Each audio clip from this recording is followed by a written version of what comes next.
Hello, everyone, and welcome to Flick and Reel, your friendly neighborhood fancast. We are your source for news, reviews, and daily discourse.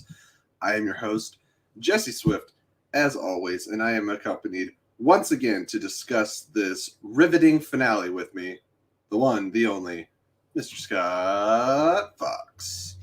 Morning, Jesse. Morning, everybody. I'm glad you're here with us. It was a finale.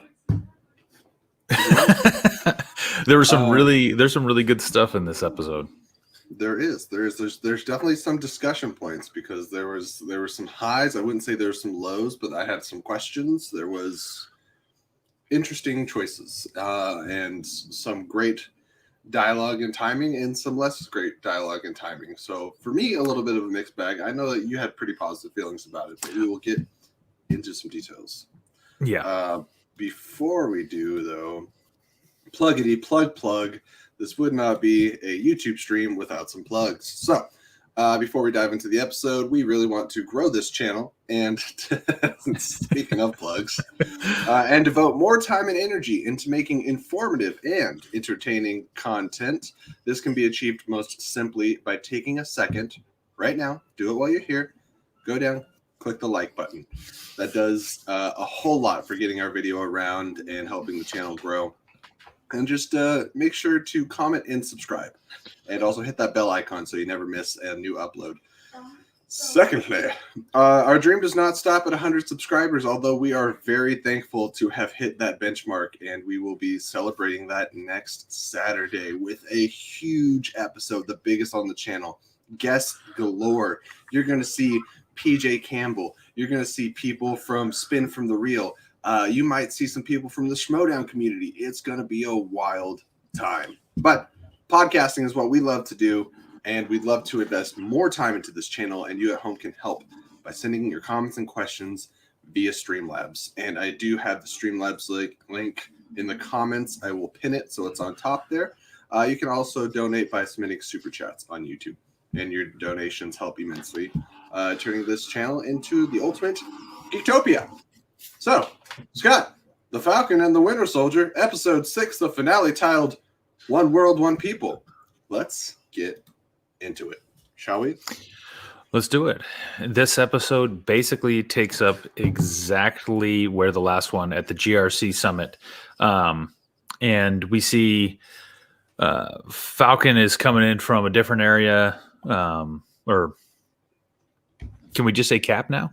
I say Cap. I'll tell you what, the first, not to skip ahead just the tiniest bit, but when he has his first line of dialogue, I think it's his first line of dialogue, or no, it's not even dialogue. It just says he grunts when he's fighting, and the subtitle that I had on said Captain America grunts. I was like, hell yeah, he does. But Bucky's down at the street, and we see somebody sneak up behind him and stop him. And he says, or she says, it's me, and taps her face. She's got the same nano mask on that I think Natasha and I think it's Winter Soldier. Mm-hmm. Yeah, is using the same mask. So we get I hear myself in an echo. Hey, Brandon, glad you're joining us. But we see her. Sharon joins. Bucky down on the street, and they kind of split up. They're all taking different angles. Bucky is supposed to be stopping the terrorists from taking the hostages away and keeping them from leaving the building. His job is to keep them in the building. Sharon's working a different angle, kind of watching the the basement driveway, or the parking garage, and Cap goes straight through the. Oh, and can I just say, when they first tease him and you see him soaring in, and you can kind of make out his suit, but he's got the wings back. Well, yeah, and you can tell that he's got blue light on his jetpack that really, so you can see him coming from a mile away. I love that. But he's soaring through. He's got the shield on his back. He throws the shield through the window and then flies straight through it. And his suit looks exactly like the comics. It's the perfect it's live action realization. It's not even an adaptation. Literally lifted out. I took a picture of a cover of one of the Sam Wilson Captain America comics, and then like one of the best shots of him in this episode, and I sent it to Lauren, and I was like, "It's the same picture." It's so good. It really.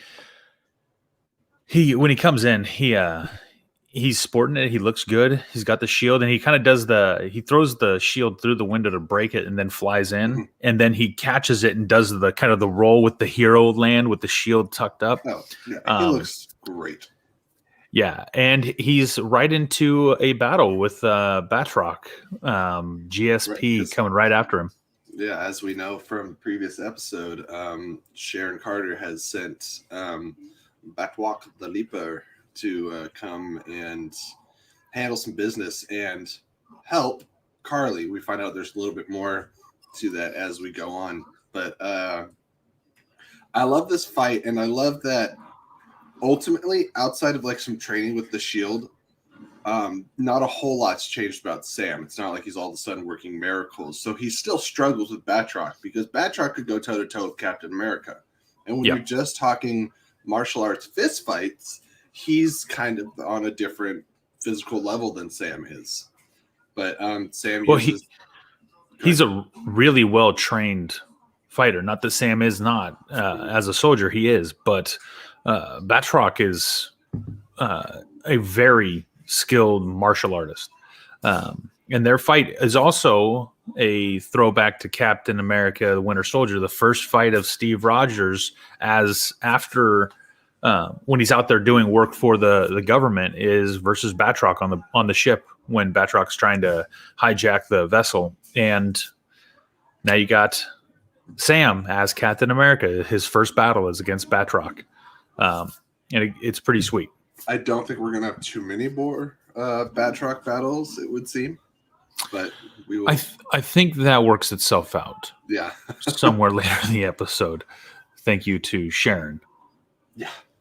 So I thought the fight was great. Trying to remember what Bucky's doing at this point in time.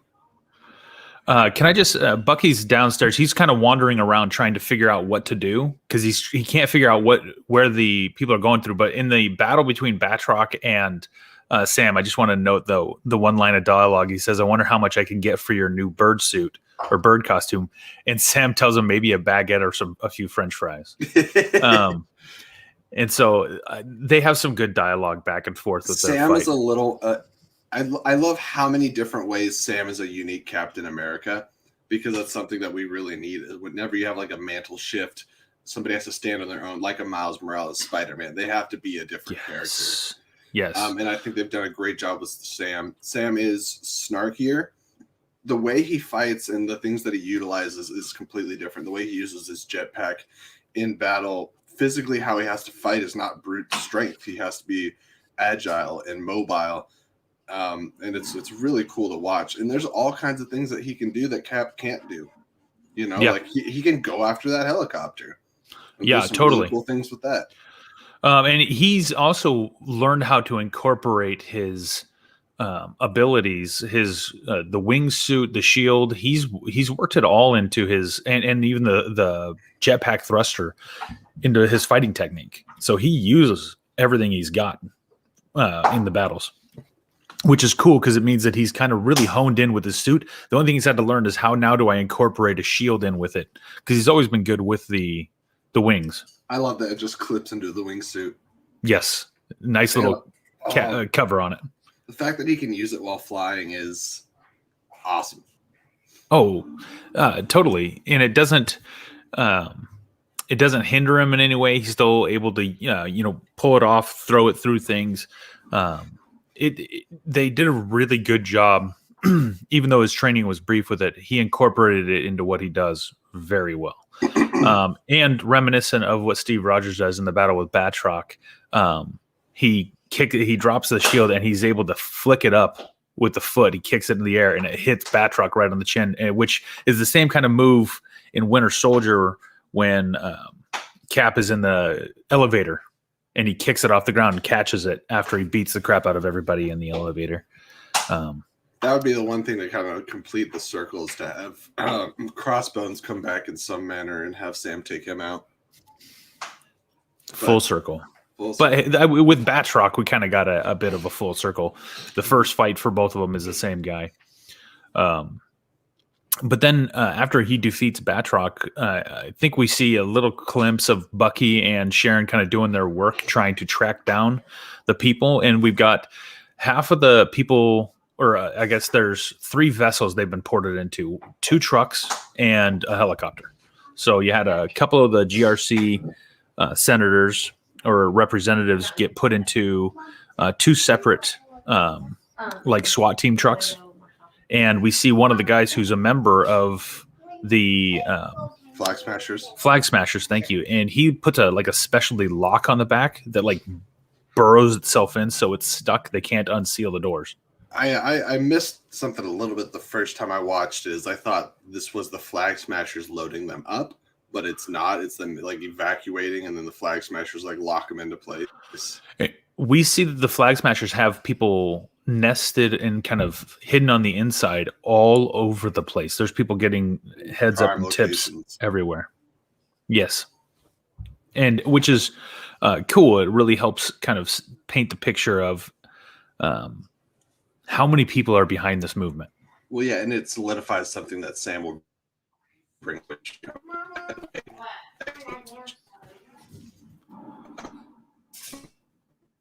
Sorry, it cut up right there.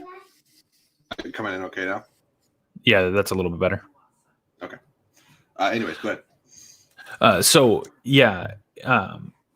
Well, yeah, later on, I think you were saying about Sam's speech later on, he really talks about the fact that so many people were against what the GRC is doing, but that's getting ahead of the things. One of the cool things is after he defeats Batroc, we get, what's his name? Sam goes flying out after the helicopter. So Bucky starts chasing the trucks with a motorcycle, and we also see Sharon do something really questionable.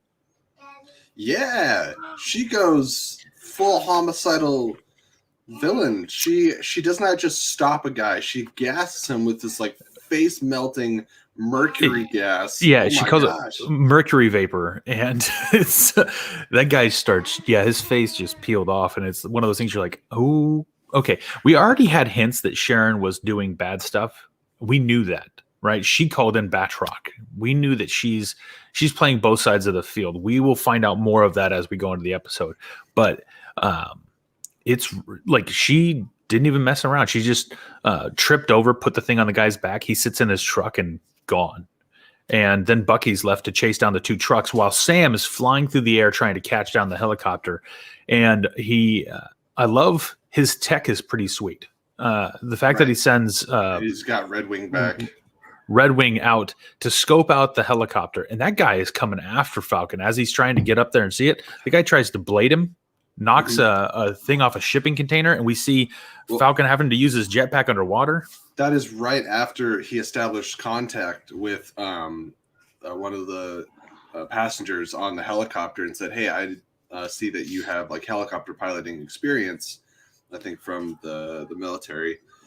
And he's like, "So, we got to time this right, and then we're going to do a countdown, and then you're going to take the wheel." Well, he was knocked into the water first, and then came back up because he knew which one he needed. And then he goes in and tells her to put in, or he sends a message to her to put in her earbuds. Yeah. And then tells her we're going to count this down on 5. And the way he takes the dude out. I do love though when he comes out of the water, he's like, "Boy, you earned this ass whooping." Yes. He drops an S-bomb in his speech later in the episode 2, which is somewhere there's a Steve in his retirement home like language. Well, that's pretty standard for Steve. But we find out that the person he's connected with is in the Philippine Air Force, if you're really paying close attention, and she's got experience flying Apache helicopters. So she is a pilot. She's former military, and he lets her know. But we'll accept it. You know, a lot of people after military career do go into public service, and the fact that she ended up on the GRC. But yes, convenient that one ended up in the helicopter and not in the truck, because that would have been of no use whatsoever. Out of the, what was there, 5 passengers on there? 5 passengers. There's basically like 5 in each, so like 15 people total. But he counts it down. 5, 4, 3, 2, and when he throws the shield, knocks the door off, the door falls, and he just zips right through. Yeah, when he goes launching through and blows the guy out the other side, and then she has to jump in and save everybody, it's pretty intense moment. It's really good. And they rescue everyone in the helicopter, and that takes that off the plate. Now he's got to go find out what's going on. And in that meantime, we also know that somebody else has joined the fight, but we get to see Bucky pull a cap move when he launches himself from the motorcycle. I love that. Yeah, It was very reminiscent, a little different, but similar to Winter Soldier when he endoed the motorcycle and launched himself on top of that Quinjet and knocked out the shield. Yes, and but he does this to take out a flag smasher. And Bucky's already he's a super soldier with a robotic arm going 60 miles an hour, launching forward into somebody. That's got to do some damage. And he comes barreling through, nails him, and then begins kind of the fight. But Bucky is trying to fight off 5 flag smashers by himself. Karli gets annoyed because, they're trying to press forward. So she's like, give him someone to save, and sets one of the vans of people on fire. But in that same instance, we have another teammate Johnny show boy. up. Let me just say this. In the action with this one, I like John Walker after this episode far more than I did the first 5. He endeared himself more to me. I'm not going to say I love him. My problem is that I agree with you, but something that at times comes up in this episode is there's certain elements where I'm like, this feels unearned, and specifically it is with character transitions, and John Walker is one of them. He's slapping them on the shoulder, he's making Lincoln quotes, and they're joking about it. And I was like, he tried to murder both of you like yesterday or like 2 days ago, and But Sam's also giving him some credit because the super serum warped his mind. It had a very negative effect on his brain and how he responds. Hey, Webb, calm down. And I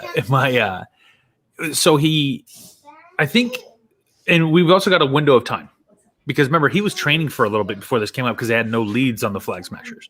And so we don't know how long that window is. In the show, it feels like it's the next day, but it was actually a gap. And plus, we know by the incredible welding abilities and manufacturing abilities of John Walker that he probably spent months working on that shield that he brought with him. And it gets trashed so fast. I thought they were going to surprise us and be like, oh, we actually smuggled in some vibranium. No, trashed. Dude. He throws it at Karli and she just kicks it away like, are you kidding me? He was manufacturing it with a hammer and a home welding kit. That thing was garbage. Absolutely. And he spray painted it. It doesn't have any really nice coating or anything on it. Can I tell you one thing that worked with me for that shield though? Is when, again, John's on his back getting his ass kicked by somebody.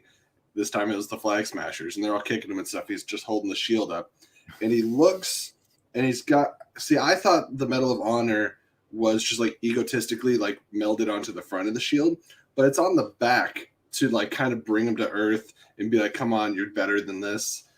It's for him it's a reminder for him. Right. And I can't bring myself to love John Walker, but they did some things in this episode where I want to see more of him. And I like that he's kind of a real flawed pseudo wannabe Cap, which I think is kind of what US Agent is. Yeah. Again, they don't make you love him, but they redeemed him. And granted, some of it seemed a little bit fast, but they had a lot of work to do in a short window of time to do it. But he shows up, and I think what also redeemed him is so when they burn one of the trucks, and Bucky has to fix and save this truck, and so he has to use his super arm and all his strength in order to rip the door off because it's got that mechanism on it. Can we talk about the durability of the handle of that door? Because he's got like his metal arm. He's pulling on the handle, like beating on the door. I was like, so the handle should be. The handle was stronger than the mechanism holding the middle. Yeah, absolutely. I thought the exact same thing, and I thought, wow, that's really good manufacturing. Handles generally are the first thing to give. We've seen Bucky rip like 3 or 4 car doors off. Can he punch a hole in the back of the truck or no? I don't think he could. What he should have done is punched a hole in the window. Or punch the hinges real hard or something. I don't know. Yeah, there are. Again, it's just about showing the struggle that he's having to break it, and there's artistic reasons, even though there's a much more if somebody would slow down, there's a much easier way to break into that. Now mind you, doesn't he use Red Wing to cut through the one, or never mind, I'm jumping ahead. But so Bucky's saving this one, and Karli, to throw them off so she can escape, dives into the other truck and runs it off a cliff or off a building. And that was another, like, she seemed like there was the possibility for redemption when she talked to Sam, and she didn't seem nuts. She just seemed committed. And in the last episode, and this episode, I was like, no, you suck. Like, you are like just she's suicidal. Gotten desperate. She scared her own followers. Yeah, her own followers. She had to remind them. She's like, one world, and they're like, and she's like, one world, and they're like, one people, don't hurt me. Yeah, she's again, that negative effect, because it's an unstable form of the super serum, that she is flawed already in her mentality, for a good cause. We're not going to argue that. And Sam really does back her cause later on. Yeah, he says, I agree with your fight, just not the way that you're fighting it. Correct. But the measure she's taking is she has resigned herself to violence is the only thing anybody will ever listen to her, as though she doesn't have any other voice. But then again, people in power a lot of times don't listen to people unless they're shaken to it. And that the social climate that we are living in right now is something this show is is speaking to directly, very directly. And we've talked about this. They did not shy away from any of it. And Sam really does address it quite well. A little bit of the emotion of it gets a little forced, but when Karli launches that truck off the building, starts to break through, we see Cap come flying in with the turbojets to catch this thing. It was awesome. And we gotta commend John. I mean, maybe commend's a little strong, because I mean, if you're a hero, that's what you should be doing. But it was nice to see John Walker jump after the van and try to catch it. And like, it looked like he was doing okay until he got toppled on by a bunch of flag smashers. Yeah, and Bucky gets thrown off of that thing. He's down on the ground trying to protect people. We got Sam's trying to catch it. And I think Sam the one that finally pushes it up back over? Yeah, because he gets the two little Red Wings come and they latch onto it and start pushing up. And then he pushes up. And that's when we get, man, I tell you, that's Black Falcon. No, that's Captain America. That's like, right. And we see that Bucky is a little bowl of cheddar cheese, but I'm going to let you take it. Yeah, but we also get the big smile from Bucky there. But it's such a great moment. And yeah, and I did love that John Walker had the choice to chase down Karli, and he has to like shake his head and think, do what's right. And that's when he looks at the emblem, the Congressional Medal of Honor, and he knows, I have to do this. And he went from psychopath to weird uncle who quotes Lincoln. Nailed it. That is and perfect. And the line was, mercy bears, is it sweeter fruits than strict justice? Yes. Or if that's not the line, it's damn close. It is. But it is a weird shift with that. But we see after Cap comes up and rescues the truck, and then you can't say Captain Falcon either, because that's Smash Brothers. But when he comes up and he lands and he has the small Red Wing cut off the thing on the back, then he goes on his chase, right? Now everyone's back after Karli. But we've been asking this question for a couple weeks, and I predicted it. 3 episodes ago, which I'm sure a lot of people predicted because there's only so many people. But we find out who the power broker is, and you want to take the lead on how we figure that out? Because she's the only person left for it to be. No, it could be Val. Yeah, but it wasn't. Val had like no connection to the Flag Smashers, and I still think it's messy. Even after they revealed it, I'm like, I still think this was done really sloppily. It was sloppily and predictable, and I was like, man, if it's this predictable, then it shouldn't be that hard to provide substance and like set it up. By the way, that's the only way I was able to actually guess at 3 episodes. Is it was very predictable. Very. This lady in this foreign country of Madripoor, who's a exiled American, is suddenly one of the richest people in Madripoor and has all this artwork that's original artwork in her house. Like, okay, how'd you become filthy rich? So they still don't explain that she gave up the scientist that Zemo ended up killing and then called them to say that the power broker was pissed off. And I'm like, is all that so that you can get your pardon? Because we find out the relevance to why she wanted a pardon so bad later. Yep. But she runs into Karli downstairs, and Pat's right on this. Both of those scenes just kind of were really cringy.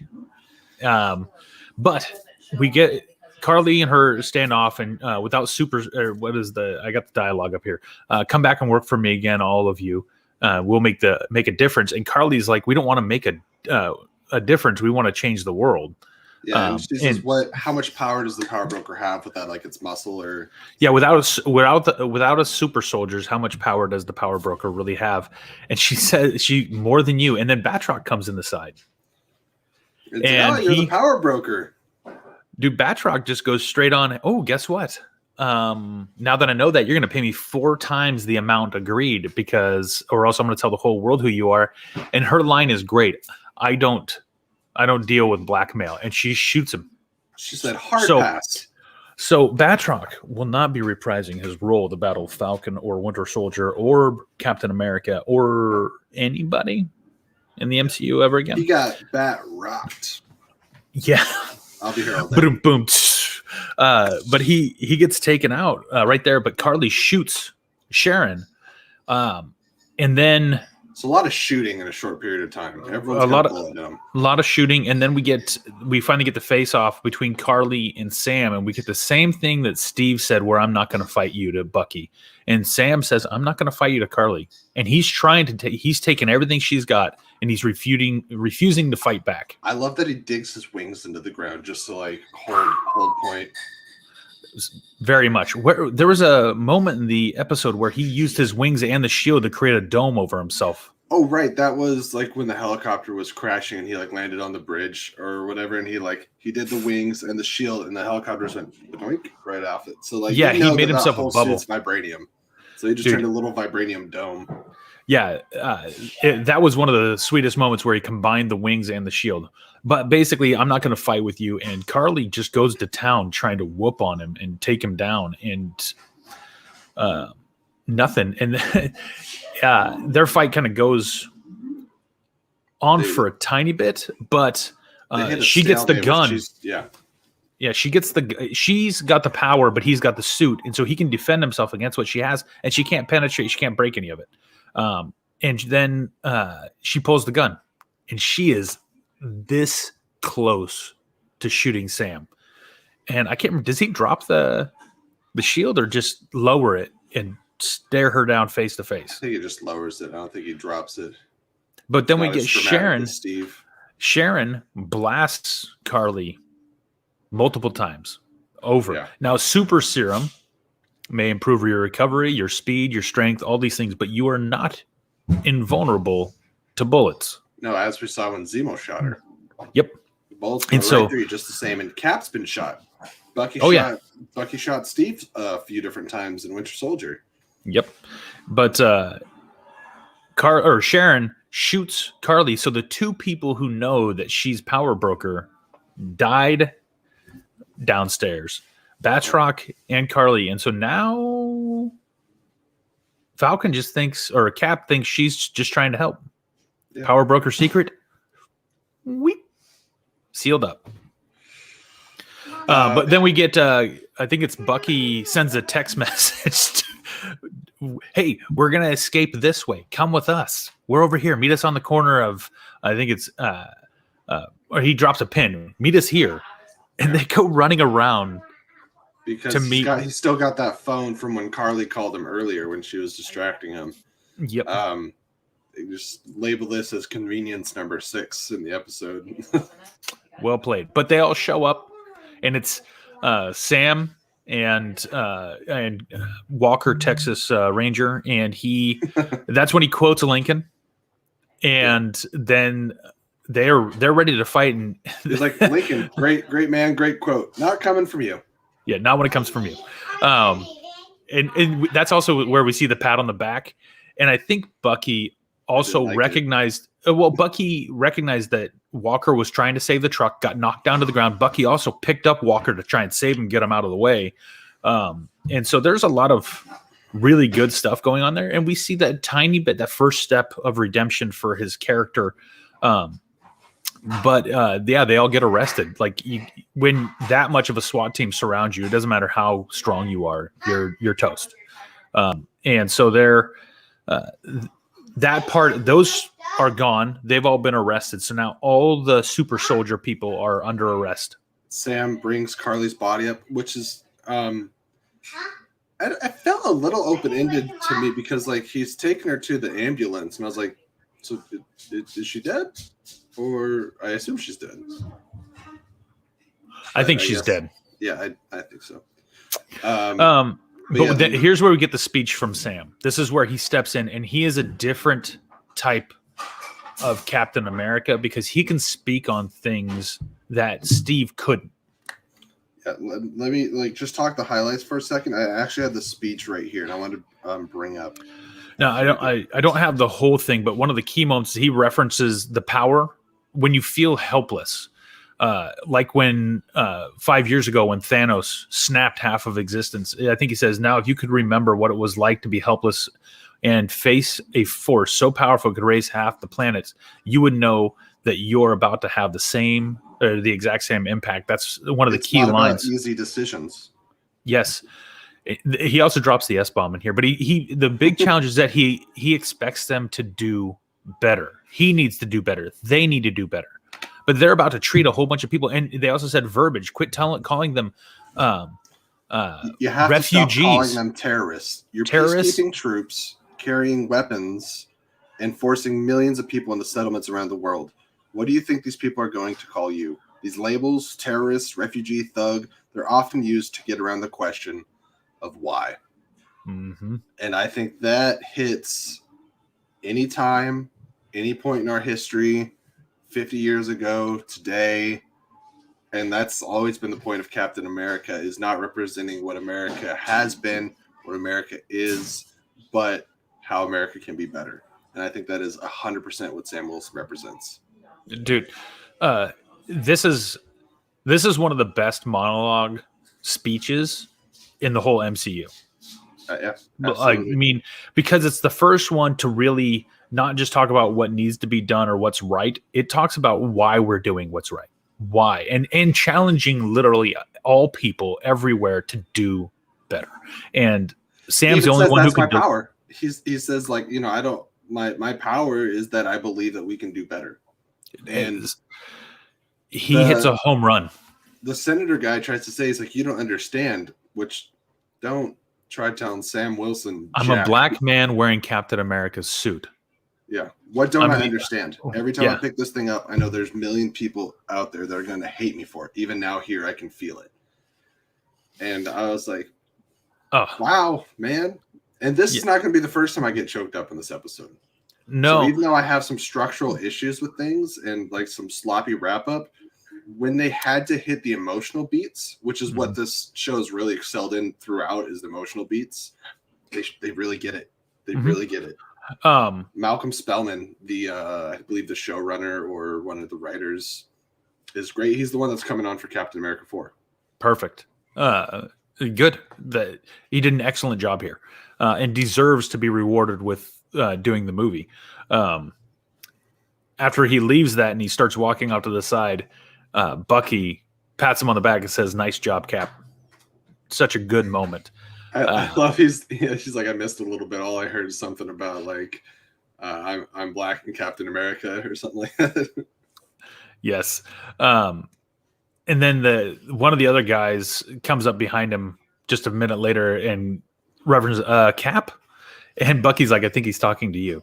I do like though when he first showed up earlier in the episode, we forgot to bring it up, and someone's like, "Who are you?" He's like, "Captain America." I thought Captain America was on the moon. Yep. When he flew into the upper room to battle Batroc and get people out, he announces that I'm Captain America when they ask who he is. And the guy who says I thought he was on the moon is the same guy at the end that says Cap, and it says I think he's talking to you. And he shows his appreciation right there at the end. And then we get a cut around. This is where the pinnacle part of the episode is over. The pinnacle part of the season is over. Now, or the whole series, now we're going to see how are we tying up all these loose ends. And we see the Flag Smashers are all arrested, handcuffed in suits, put in the back of a truck, and we're told they're heading to the raft. We think. Yeah, and they get where they're headed. I think they make it about 5 feet in that direction. Oh. They've barely started to roll. Okay, 50 feet. They've got it out of first gear, maybe, because they're still in the alleyway, and kaboom, it's over. And boom goes the dynamite. And it took me a second at first because we haven't seen this guy for a while, but when it pans to the car, the guy holding the detonator, I'm like, who is that? And then it pans to, then it flashes over to Zemo. I was like, oh, it's Evil Alfred. Dude, when they cut over and you see him, seeing his face first, I'm like, wait a minute, I recognized him. And then I saw the white glove and I went, Butler. Oh my gosh, this is Zemo's guy. Zemo's guy finished the job. And then, yes, we get the cut over to Zemo on the raft, same places where everyone else was arrested. And he's sitting in his cell listening to the radio. And I love that it's an old school radio, like turn the knob type of, I have one of those classic radios that was my grandfather's, and they're awesome. And he's sitting there listening to that little thing. Brontosaurus is like, well, they're fun to ride. Anyways, as he was in the cell, he hears that the Flag Smashers were killed, and it's over. And we get this little moment from Zemo where he glances sideways, and I looked super close. I took a picture and sent it to you last night, but he's staring directly at the camera, and he gives this smirk like, I know. That's right. And not a full-on breaking the fourth wall, but for me, he connected with the audience in that moment. When he looks over and if you watch his eyes, the pupils turn directly to the camera, directly to it. And he gives that smile. I'll be back. Oh, dude. Well, to be honest, I thought when they were sending the Flag Smashers to the raft, like now he's got a team on the raft. That wouldn't work very well. No, since he hates the Flag Smashers. But he is on there, and they keep a lot of other supervillains on the raft. And we also know that what's his name is in charge of it, General. Thunderbolt Thaddeus Ross. Thunderbolt Ross. There we go. But yeah, so we see little William Hurt. We see Zemo's kind of wrap up. He's in prison, but he's smiling. The job was done. Everything's finished.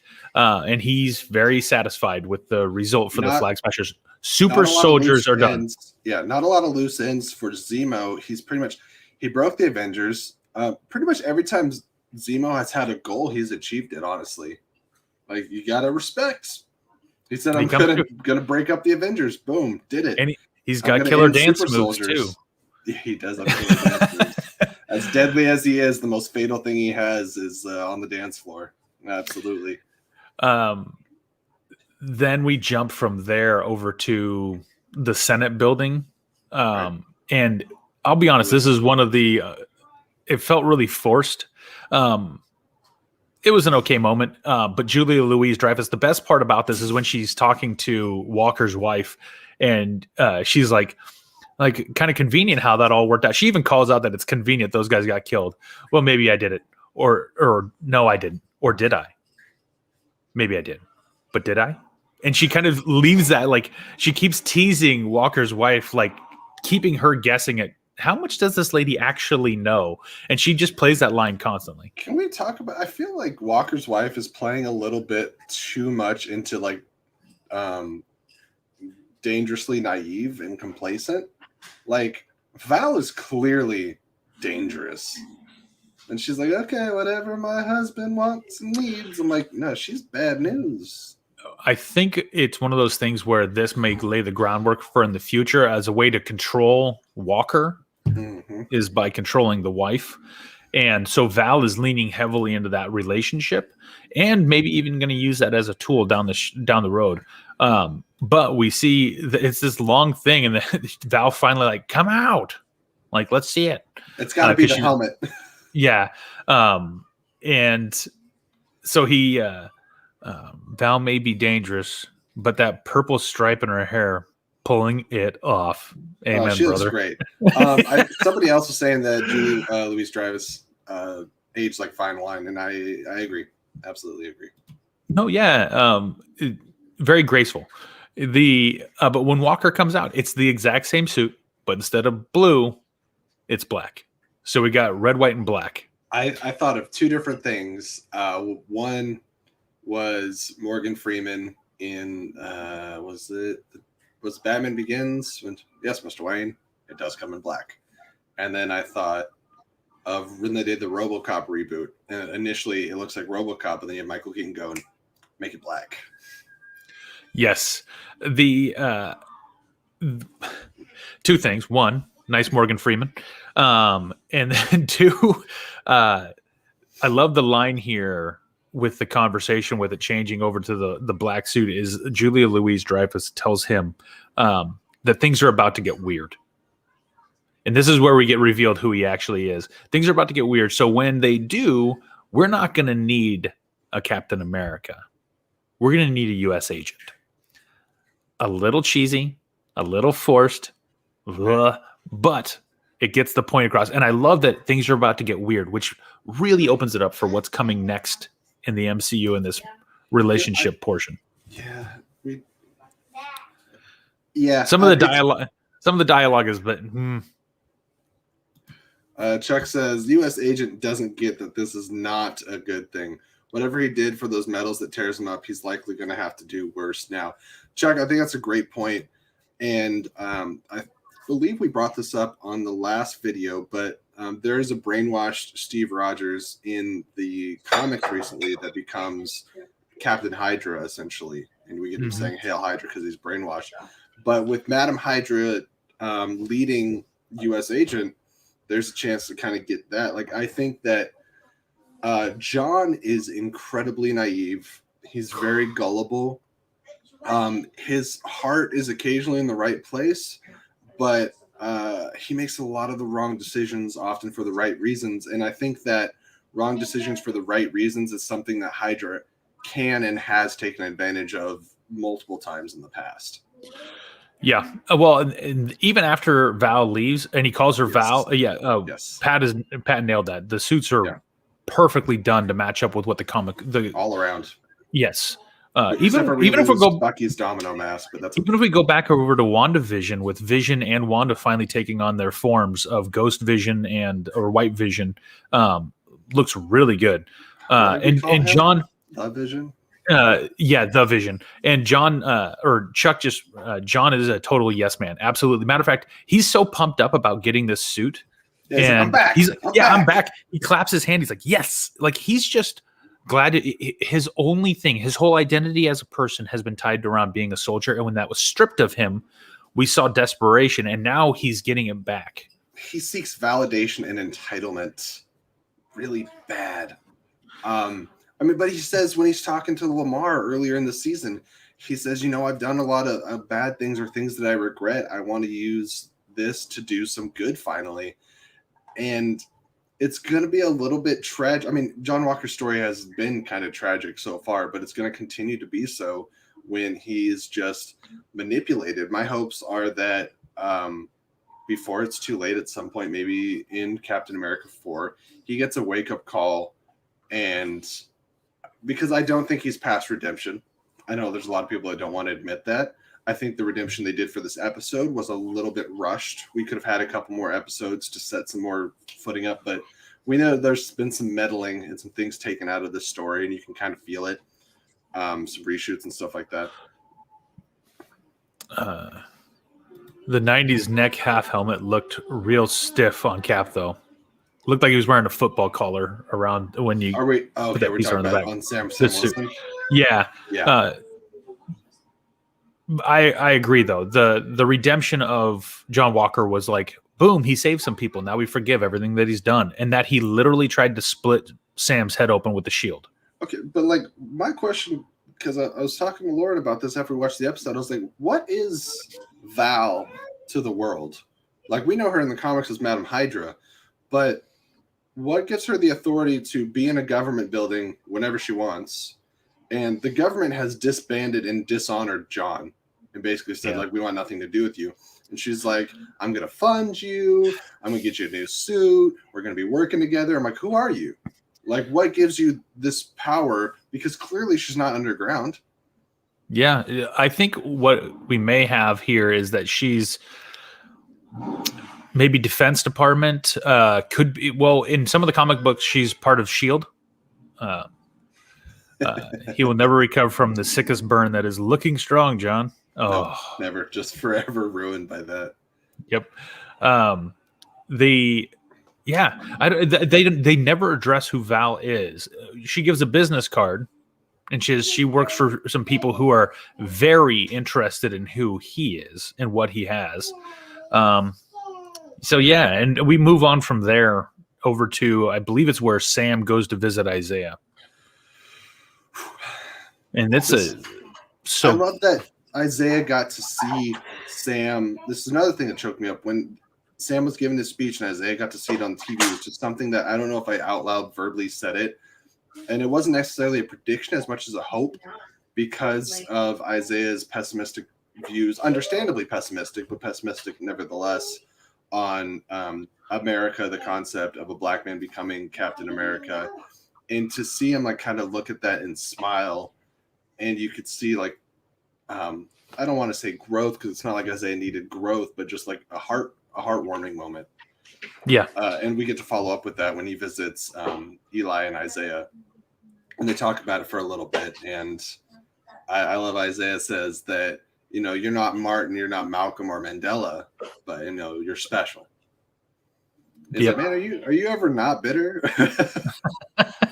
Are you ever lighting up, man? No. Yes.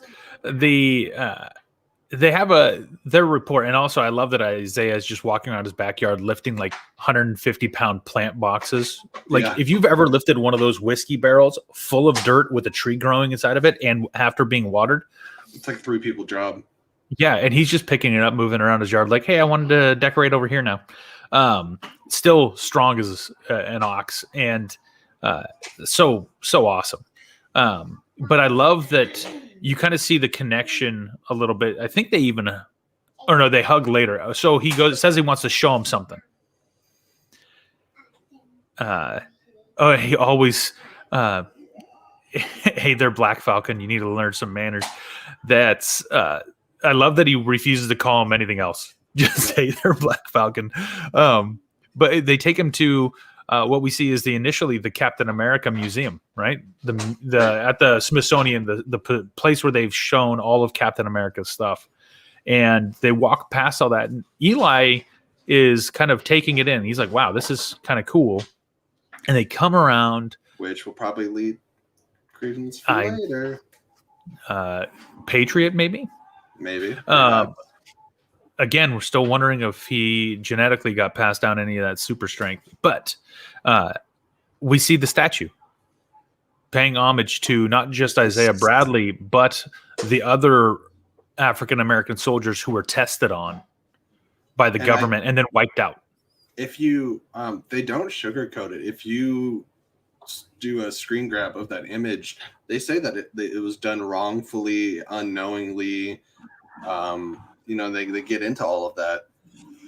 And I just, the second they took that corner and I saw the statue, I started feeling it, and then Lauren said, "Bless you, you sweet angel," and that's kind of like what it got me. I was like, Sam's he's already doing so much good, and he's doing it right. When somebody tells something like, "Don't do this," or "It's the wrong thing to do," he knows in his heart what's right, and he finds a way to do it and to like overcome the challenges of adversity, or like he knows that you have to make choices that aren't easy. That's what he tells the senator in like the previous scene.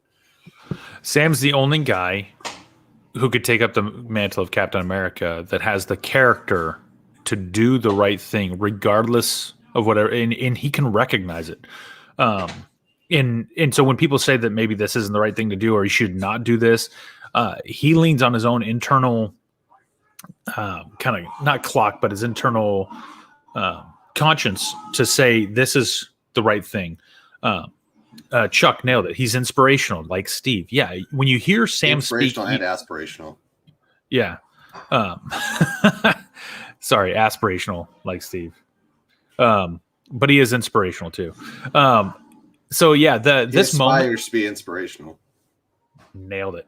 The conversation in the moment with Isaiah and Sam is beautiful, and we see Isaiah after that realizing that his life has not been wiped away, that he's a real person that people remember.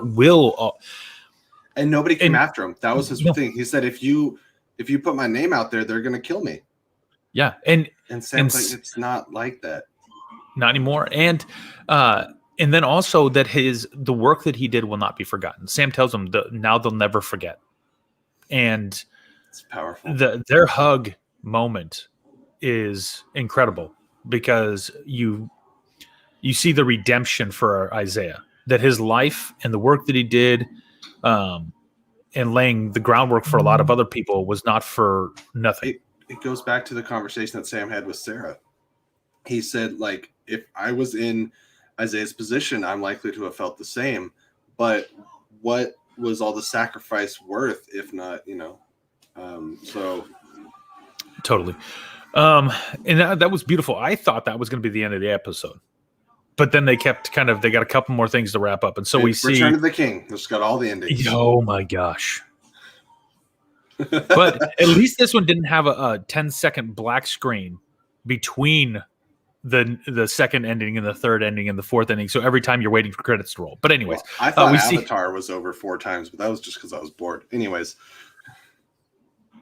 Womp, womp, womp. Oh, then we see Sam and Sam comes to the party. So they've fixed the boat.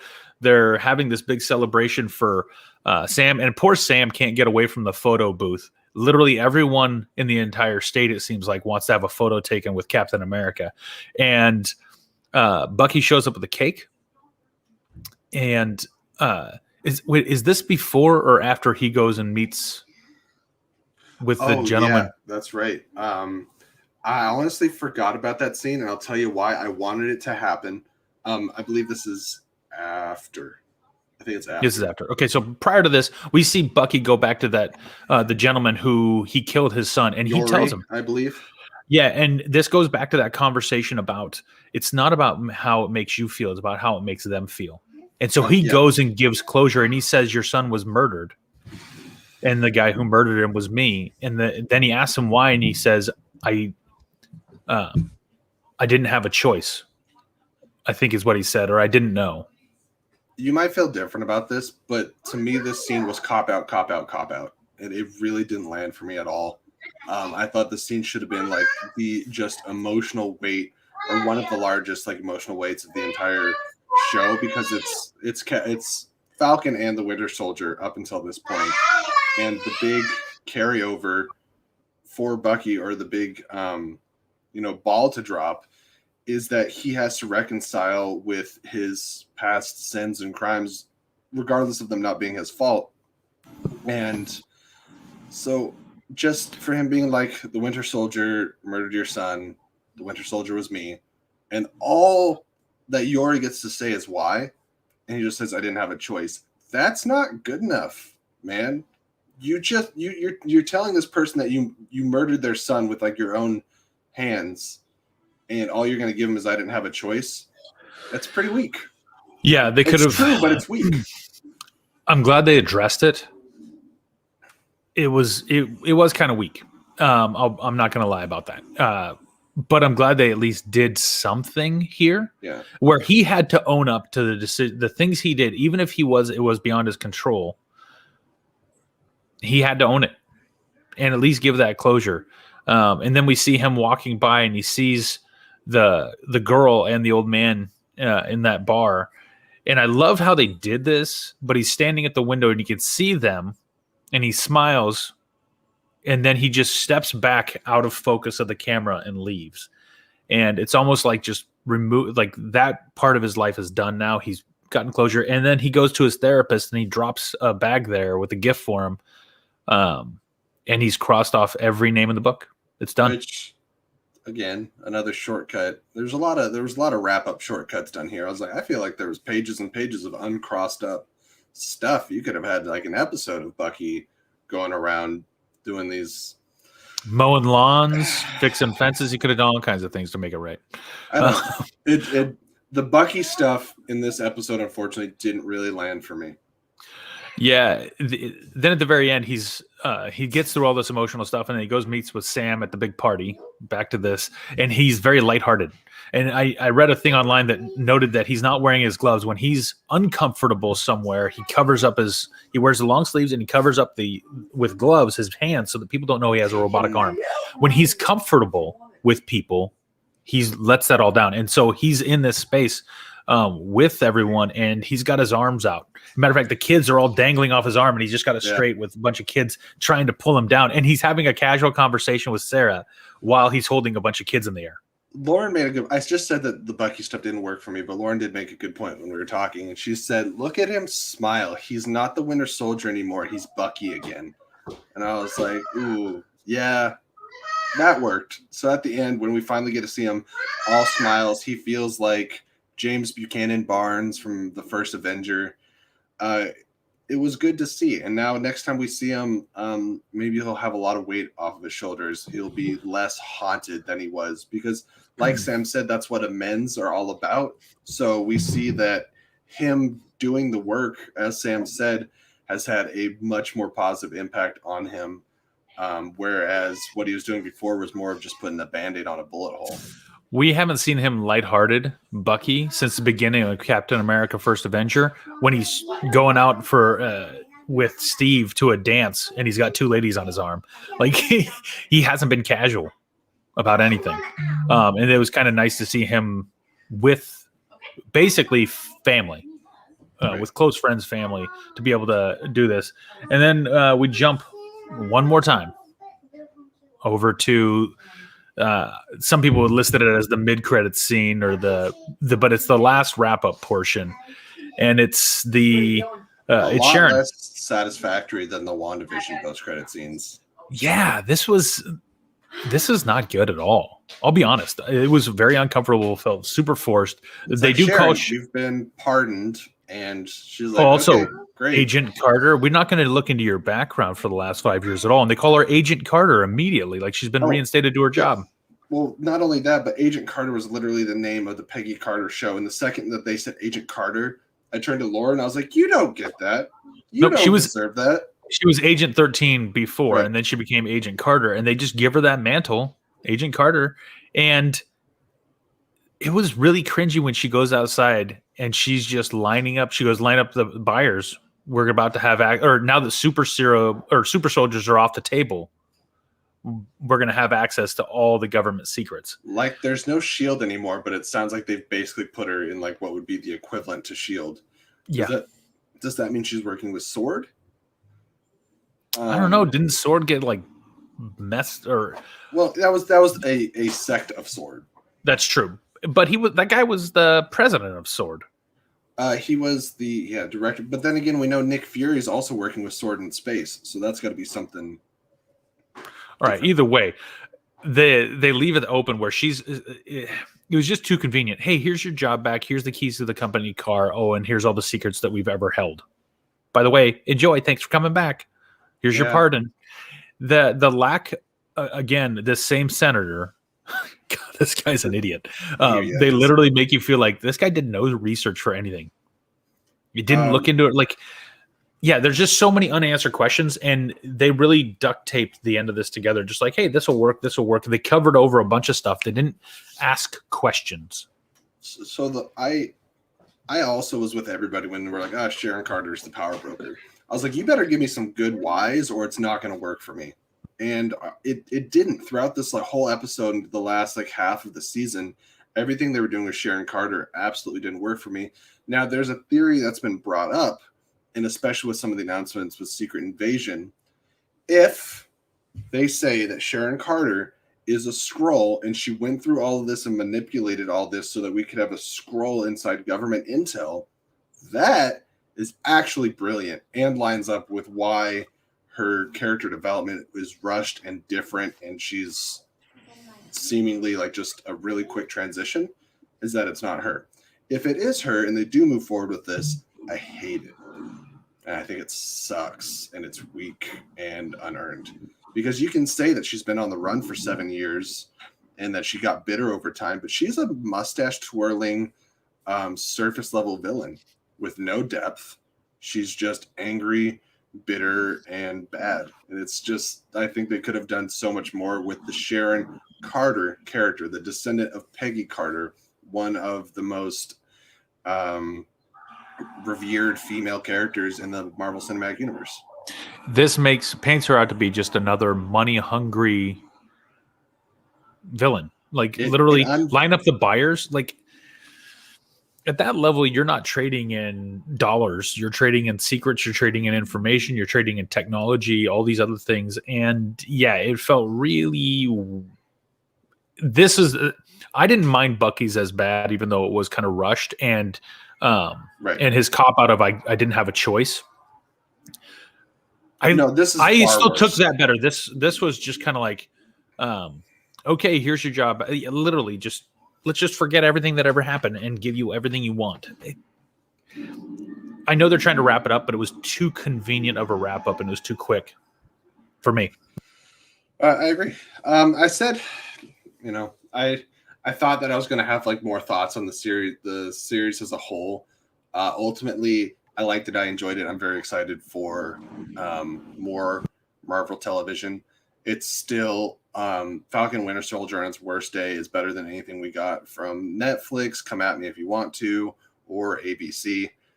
You can tell it is of cinematic quality with the storytelling, with the action, and with the emotional beats. And I love that it is basically our opportunity to get more emotionally invested in these characters that we haven't gotten to spend as much time with, like Wanda, like Vision, like Sam and Bucky. And we brought this up early on, but when the title card changes from Falcon and the Winter Soldier to Captain America and the Winter Soldier, I thought that was so great. And I was like, there's our title for Captain America 4. And I was like, wait, actually, we can't have that as a title for Captain America 4, can we? Because we already had Captain America, the Winter Soldier. I wish they would have found a way to try to transition maybe to the White Wolf, but maybe his White Wolf privilege has been revoked. It sounds like, or give us Captain America and Bucky. Yeah, that's what I was thinking. But we also have, because he's not really the Winter Soldier anymore. We have Loki coming up next, and I just want to touch on you mentioned the series as a whole being better than almost anything else they put out. I would say this as a whole, I think I liked better than WandaVision. Really? Or on par with WandaVision. The thing is, I feel like a rougher time with the start of WandaVision than I did, I think. On the second viewing, I think I liked how it began more. It just was really slow getting in. I think WandaVision hit better at the end, climactically. This series, Falcon Winter Soldier, wrapped up better. The fifth episode was the real finale episode. It was super predictable. We had an idea of exactly what was going to happen. Again, Sam taking the peaceful approach, trying to save lives. A lot of it was really predictable. But I enjoyed this. The character development of the people. Actually, you know what? That was off the cuff. But let me just say this: the character development in both WandaVision and this, incredible. The acting was for Elizabeth Olsen and Paul Bettany were off the charts. in the same way that Bucky and Sebastian Stan were both so good in this. And I can't remember the name of the actor for John Walker, but he even Wyatt did a really Russell. good Wyatt Russell. He was, and then Carl was it Brumley? Carl Brumley, the Isaiah Bradley. yes, the acting has been so good in the character development. The only my issue with this whole series is just this little bit of wrap up. I felt the final episode kind of fell flat in the last 5 minutes. Well, and that was felt through the season that the Flag Smashers, and we know the Flag Smashers were tied into more plot that was seemingly dropped, but they definitely got shortchanged. And not that it's her fault, but Erin Kellyman, who played Karli Morgenthau, was a constant in the season, but also like a constant wasted opportunity that never really like hit. Yeah. And so I feel like I really liked this episode or this series a lot. And I don't know if it's necessarily better than WandaVision, but it's on par. This is not bad at all. This is a really good series. I mean, if I was told that I had to sit down and watch one or the other, I'll be honest, I might watch this one again over WandaVision. And I love a lot of WandaVision is the intrigue and the mystery. So yes. I kind of understand that, because going into it, when you know how it's going to wrap up, it's a little less enticing episode to episode. Whereas Falcon Winter Soldier wasn't about a mystery. It was about the given action and character development each episode. So they were just handled differently. I do want to grab Sean's comment really quick, because if ever there was a time for a transition, it's this. And Sean says, morning, guys. I just woke up. I was up until 2 a.m. talking about Mortal Kombat and Falcon and the Winter Soldier. I need coffee. Well, I just finished my, it's in a cup now, but my Mango Monster Rain. And we are not going to be up until 2 a.m., but we just wrapped up our conversation about Falcon Winter Soldier, the finale, and the series as a whole thus far. And in about 20 minutes, we're going to be talking about Mortal Kombat, the movie I've been waiting for only a decade. That's all, not that long. And we will have PJ Campbell on the show, as well as a surprise guest that I have not shared with my co-host and PJ. So that will be exciting. Scott, is there any artist right here? Captain America 4 is happening. Indeed it is. Yes. With Malcolm Spellman. So that's awesome. Any last thoughts before we wrap up, take our pee break and whatnot, and talk some fatalities? Every one of these shows, no matter what you do, comes down to the eye test. You have to watch it for yourself. If your only experience to this show is Jesse and I's commentary, you're missing something. However, we do feel like we've talked about it ad nauseum quite thoroughly. Watch it. Let us know what you think, because you know what? Everyone that I've talked to pulled something slightly different out of this series, and it resonates in different ways for different people. It is definitely one of the better overall properties that Marvel's put out.